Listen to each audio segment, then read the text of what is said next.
More about identity. So, for identity, you've got all the libraries and universities and all the scholars in the world, so I won't bore you.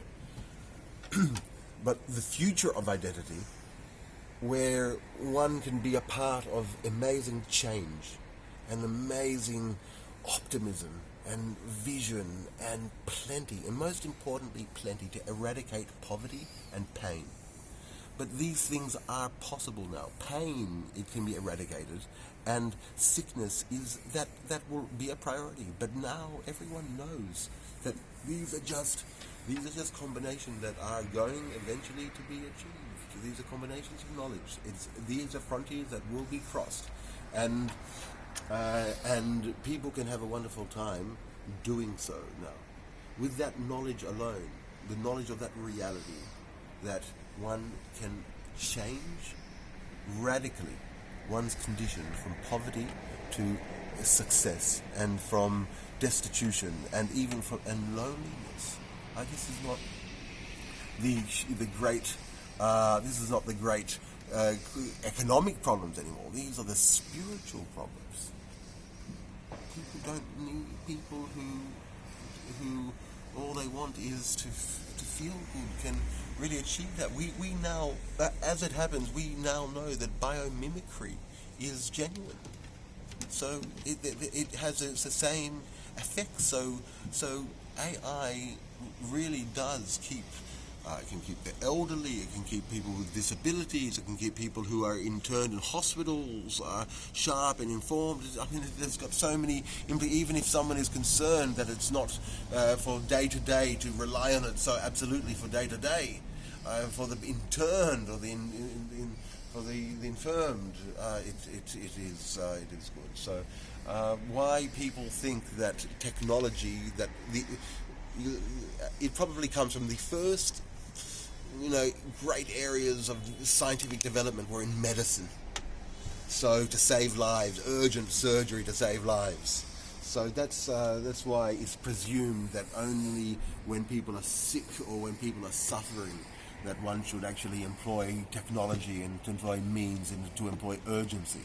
But what about in health and well-being? What about in the empowerment of the mind? What about in not wasting opportunity that people have?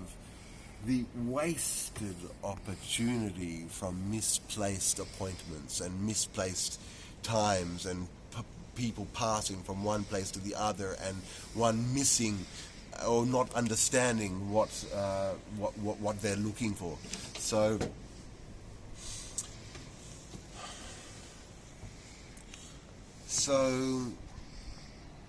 identities are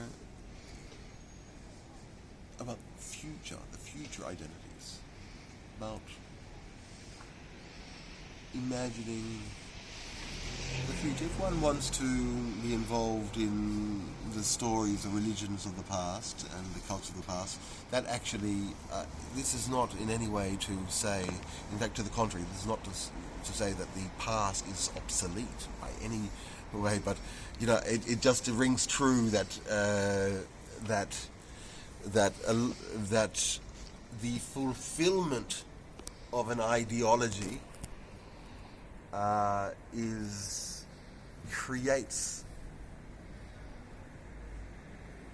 makes that ideology obsolete.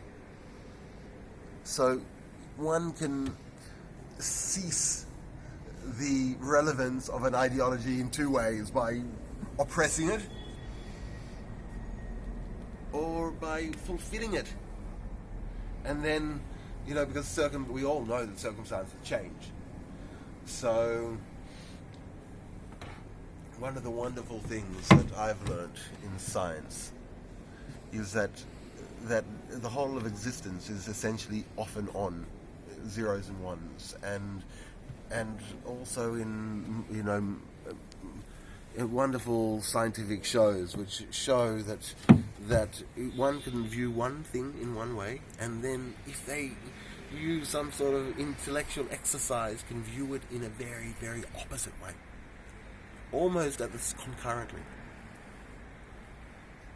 So the ability for the entire reality to be both this and that and its opposite and at the same time is takes getting used to. But essentially, probably the human experience is handling that phenomenon in consciousness.